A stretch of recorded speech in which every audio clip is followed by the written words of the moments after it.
sin más preámbulos, quisiera presentar a Terry. Él es el representante para América del Norte de Beef and Lamb New Zealand. Bueno, les voy a explicar un poquito de qué es esto, pero como una introducción, Beef and Lamb New Zealand es una asociación de productores, o es la cooperativa más grande de Nueva Zelanda, en donde trabajan la parte del bovino y los ovinos, y es una cooperativa de productores para productores, haciéndole un poco. Nueva Zelanda es uno de los países, de los pocos países, o creo el único país en el mundo que está en el mundo desarrollado, que ha llegado gracias a la agricultura y la ganadería. Y aparte, otra característica muy importante es que casi sin subsidios, ¿no? Ahí los subsidios casi se los han eliminado, pero bueno, aquí Terry les va a explicar mucho más sobre el tema, y recibámoslos con un aplauso.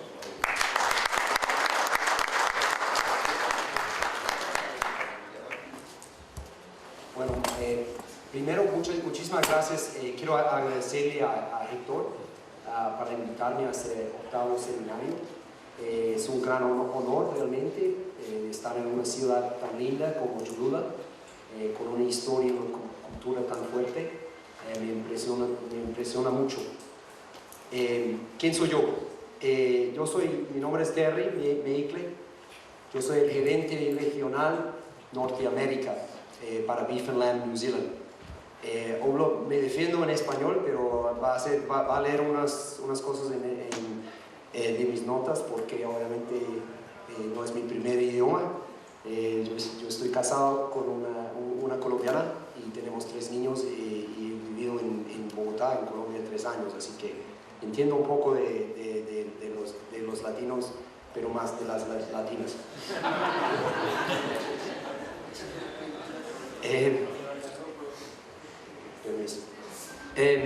He cambiado el tema, vas a ver en el programa un pequeño cambio en mi tema.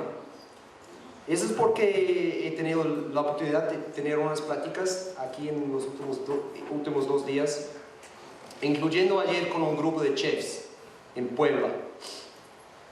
Y esto combinado con mi experiencia, mis 6 años trabajando con la industria ovina en Estados Unidos, que está enfrentando los mismos retos que ustedes, creo yo, me tiene cada vez más convencido que deberíamos estar colaborando más en la cadena de producción, incluyendo creando alianzas entre países para crecer la demanda y asegurar espacio para cortes de carne, cordero, en menús y supermercados 365 días del año.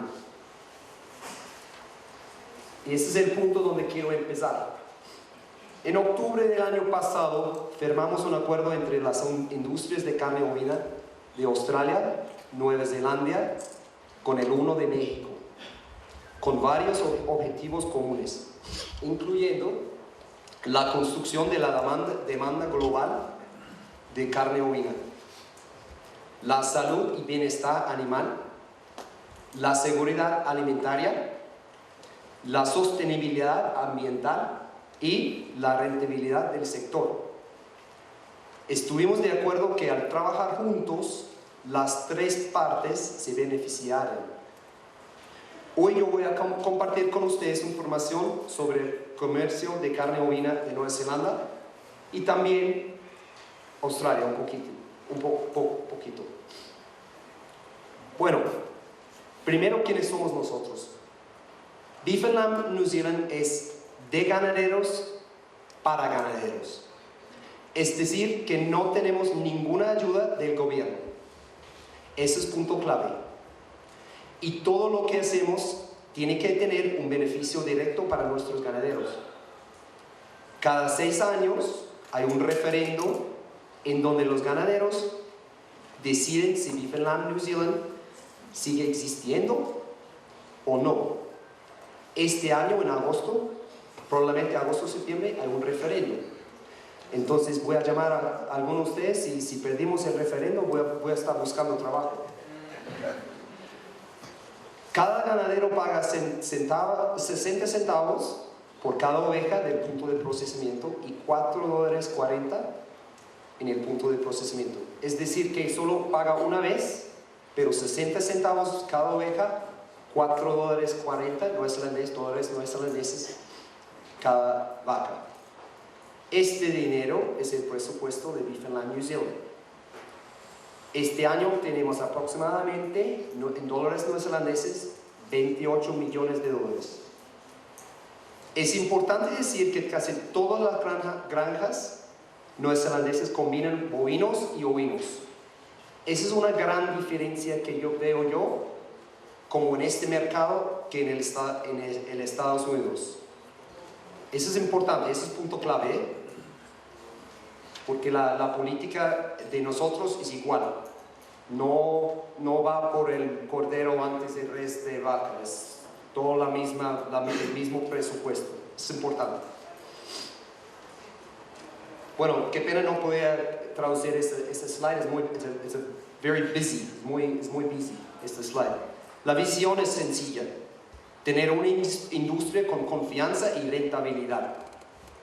Nuestras prioridades incluyen invertir en ciencia para el sector, desarrollar las capacidades de los ganaderos, compartir conocimiento entre ganaderos, atraer talento al sector, trabajar juntos con industria de otros países para promover la industria, trabajar con gobiernos internacionales de otros países para abrir mercados y trabajar con comunidades para ganar mayor visibilidad en el sector.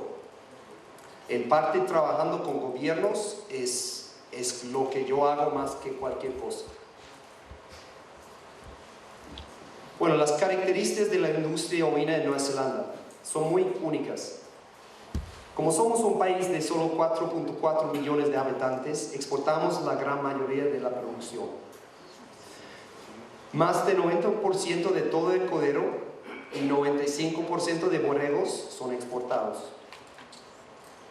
Somos muy afortunados, gracias a Dios, que recibimos mucho sol y tiene grandes recursos hídricos.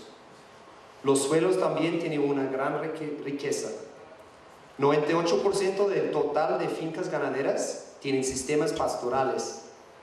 100% de las fincas de cordero tienen sistemas pastorales. Eso es punto clave. No producimos muchos granos. De hecho, somos importadores netos de granos. Hemos tenido grandes cambios en el uso de la tierra como resultado de nuestra decisión de abolir todos los subsidios en 1985. Una decisión, gracias a Dios, que hoy día nos tenemos muchísimo mejor posicionado en el mercado global. Otro punto clave. Permítanme describirles este panorama de cambios. La línea,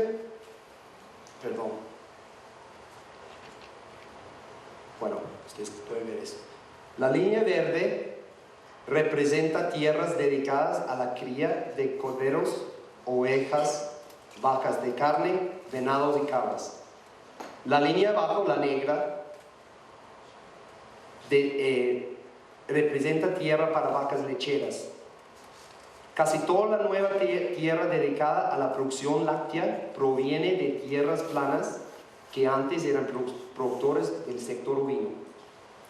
Otro punto clave, otro gran reto para nuestra industria en Nueva Zelanda. El resto de esta caída se explica por transferencias de tierras a otros sectores, tales como la agricultura, la horticultura, proyectos de conservación y conversiones a fincas de recreo cerca de las ciudades grandes. Empezamos desde el 90-91 porque desde este año entran en vigencia todos los efectos del desmonte de los programas de subsidios.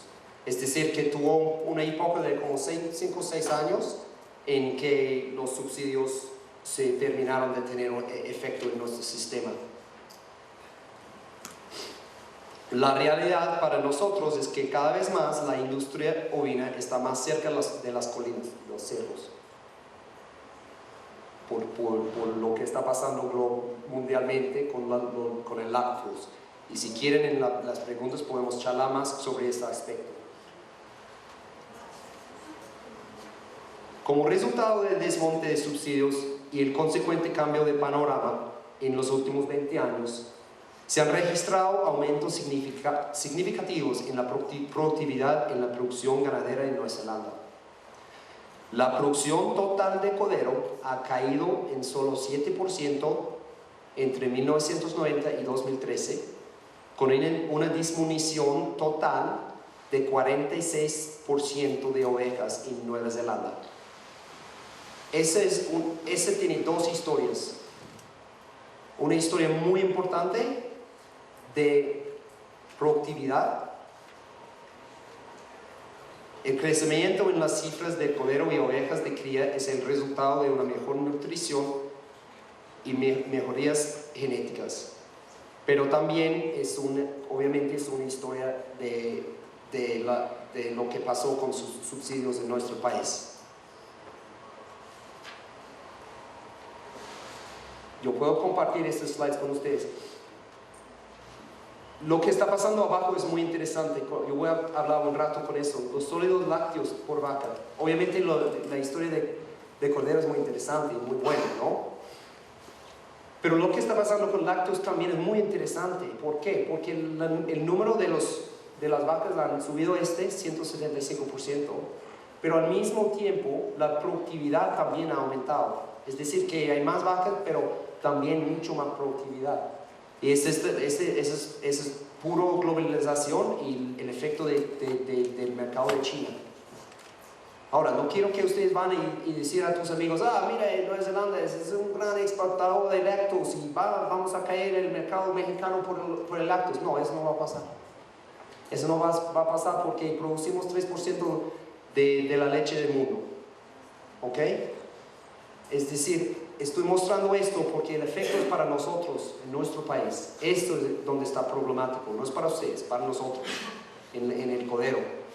Es un problema grande para nosotros. Vamos a pelear con esto. Este es un peleo. Vamos a ver.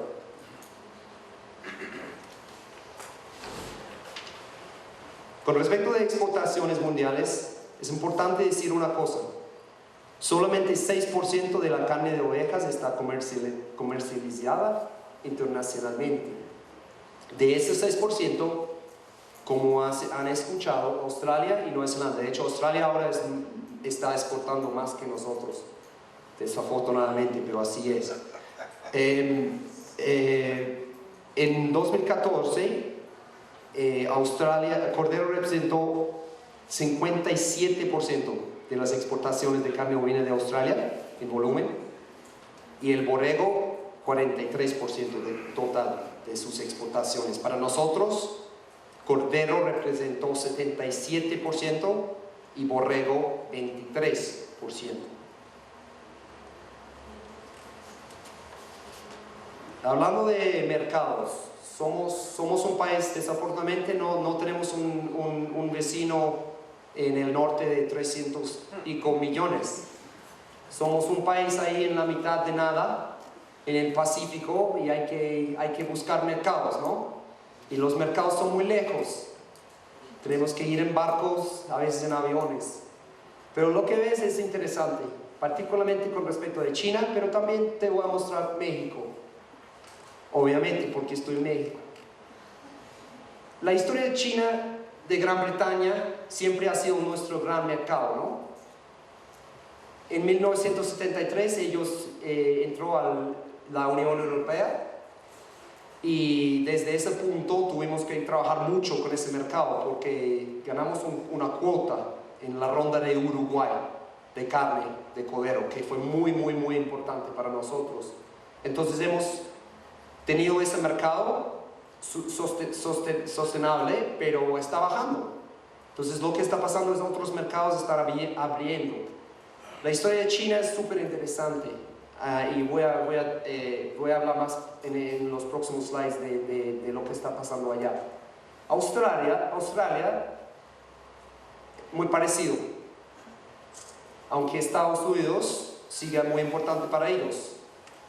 Y yo siempre me gusta mucho hablar de este tema porque Nueva Zelanda, Gran Bretaña y Australia no, porque en la ronda Uruguay ellos decidieron escoger la lana para una cuota y nosotros carne.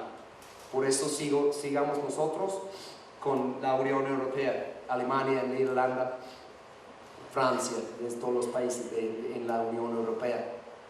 Perdón. Y para Australia no. Charlamos mucho con los australianos sobre ese aspecto. Bueno, pero China es otra historia parecida. Y también México en 11 puesto allá, como Nueva Zelanda igual, en 2007-2008. Ahora para nosotros, México es como puesto 24 o 23, con números mucho más bajos. Y para Australia, México ahora como 22-23, con números mucho más bajos. Pero ustedes saben eso, yo sé. Pero es interesante. En total, nosotros tenemos 122 mercados internacionales, 122. Australia, 99. Es decir, tenemos muchos mercados, muchas opciones. Y eso es muy importante. Muy importante particularmente con respecto de lo que está pasando en China. El aumento de números en volumen y valor es una cosa espectacular. También como en el carne de cordero como en la carne de res. Es igual lo que está pasando con ese slide, también está pasando con carne, con res. Australia igual, más volumen pero también más valor. Es decir que China está pasando lo que todo el mundo está hablando. La gente middle class está ganando más plata y en vez de comprar cortes en bajo valor, están empezando a comprar racks, están comprando otros cortes. También, eso también es lo interesante, y yo voy a explicar más esto en un slide que vi, pero también como en cordero, como en res, exportación de borregos también está creciendo, también en valor como volumen, y Australia igual. Este slide es interesante comparado, por ejemplo, con leche. Si tenía un slide de leche, ustedes iban a ver unas grandes diferencias de innovación. En nuestro sector es muy poquito, o sea, cada año, claro, estamos vendiendo más chilled product. Y más cortes. Y también uno ve en el último año, en el 2013-14, un crecimiento de canales enteros a China. Eso es toda una historia de China.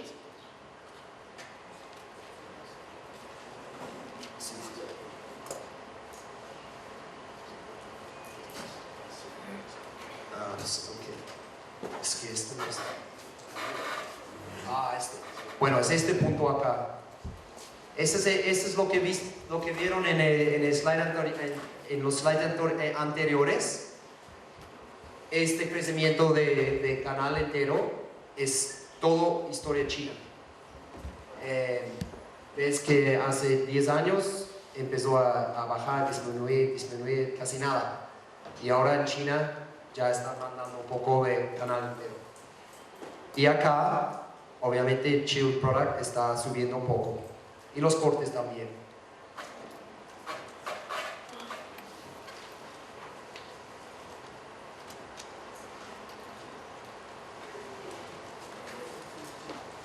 En un mundo de exportes sin subsidios, el tipo de cambio es siempre un gran reto o una gran oportunidad. En los últimos 10 años ha sido más reto que oportunidad. ¿Por qué? Voy a explicar. Como referencia, el tipo de cambio de dólar neozelandés es desfavorable para los exportadores cuando existe una tendencia al alza y favorece el sector de exportación cuando la tendencia del dólar neozelandés es hacia abajo. Como ves, hay más alzas que bajas.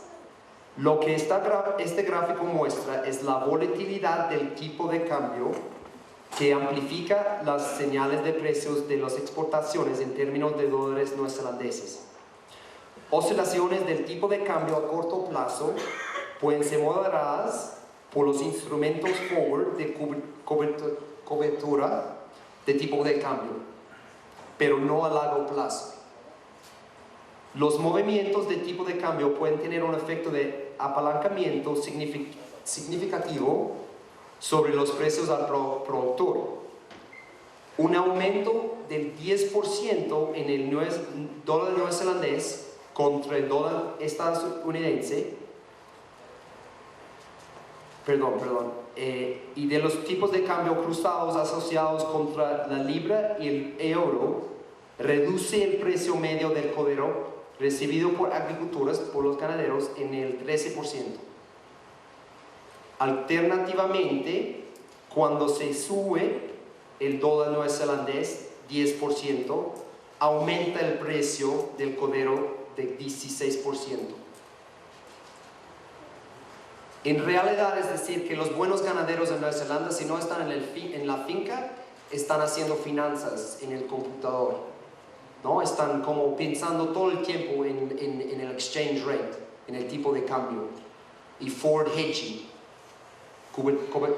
cobertura del tipo de cambio. No todos, los buenos. Es decir que cuando el 90% de las ventas están exportados, el tipo de cambio es casi tan importante como el precio que reciben.